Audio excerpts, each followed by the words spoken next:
अन्याय होत असेल तर अशा पुरुषाने कोणत्या न्यायदेवतेच्या दारामध्ये न्यायाची भीक मागावी। आणि अशा परिस्थितीमध्ये बरेच पुरुष आत्महत्या करतात का? लोकाला सांगण्याची सोय नाही, जग आपल्यालाच नावं ठेवेल, आपल्याला दूषण लावील आणि आपल्याच घराचा सत्यानाश होईल, माझंच घर बर्बाद होईल। मग यापेक्षा मीच जीवन संपवलेलं बरं। पण माझी विनंती असेल माझ्या दादांना, प्रत्येक गोष्टीवरती काहीतरी सॉल्युशन असतं। आत्महत्या हे प्रत्येक गोष्टीचं उत्तर असूच शकत नाही। जगात कोणी नसेल ना त्याच्यावर निदान विश्वास ठेवा घडेल।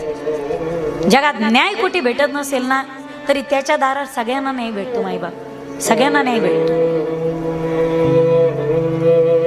काही प्रसंग असतात, काही दिवस असे असतात, काही दिवस तसे असतात। 4 दिवस सुखाचे भोगायचे असतात, दुःखाचे भोगायचे असतात, पण जीवन कायमचं संपवणे हा प्रत्येक गोष्टीचा पर्याय असू शकत नाही। मला